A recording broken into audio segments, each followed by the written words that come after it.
பாட்டெல்லாம் பாடுறோம். தேவ சித்தம் நிறைவேற என்னையும் அர்ப்பணிக்கிறேன். பாடுவது முக்கியம் அல்ல. முதல் குறிப்பு acknowledge God's will. Number 2, accomplish God's will.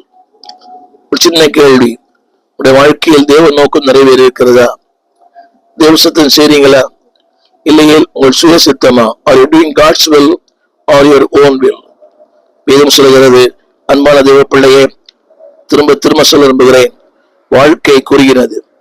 Don't live a sinful life. Don't live a selfishness life. அன்பானவர்களே, ஆண்டவருக்காக வாழுங்கள். இதைத்தான் ரோமர் 12:2 சொல்லுகிறது. அதாவது, இப்படி இருக்க தேவனுக்கு பிரியமும் நன்மையும் இன்னதென்று அறிந்து பகுத்தறியத்தக்கதாக உங்கள் மனம் புதிதாகிறதுனாலே மறுரூபமாகுங்கள். ஒவ்வொரு நாளும் renew your mind. எண்ணங்கள் புதிதாகட்டும், உடைய வாழ்க்கை புதிதாகட்டும், உங்கள் நோக்கங்கள் புதிதாகட்டும், தேவ சித்தம் புதிதாகட்டும் ஒவ்வொரு நாளும். அன்பானவர்களே, இதைத்தான் பக்தர் பாடுகிறார், ஒவ்வொரு நாளும் ஒவ்வொரு நாளும். திரும்ப சொல்லுகிறேன், காண்கிற ஒன்றை அல்ல, காணாத ஒன்றை. இன்றை காண்கிற ஒன்றுக்குத்தான் அதிக மதிப்பு.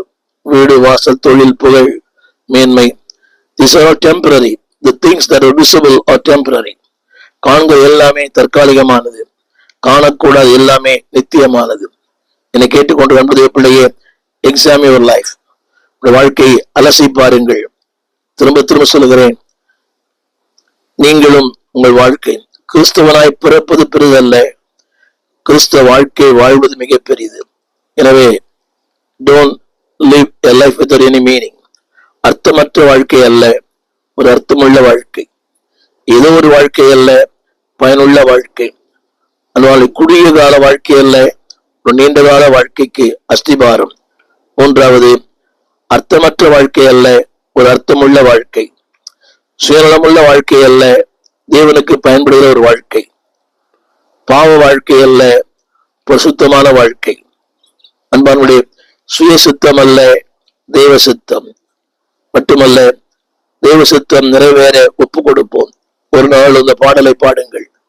தேவ சித்தம் நிறைவேற எதையும் அர்ப்பணிக்கிறேன்.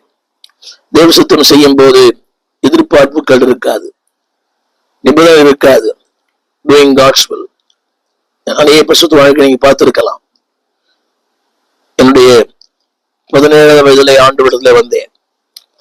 20 வயதிலே நான் ஊழியம் திருக்குள்ளே என்னை அர்ப்பணித்தேன். ஏறக்குறைய 52 ஆண்டுகள் அன்பானவர்கள்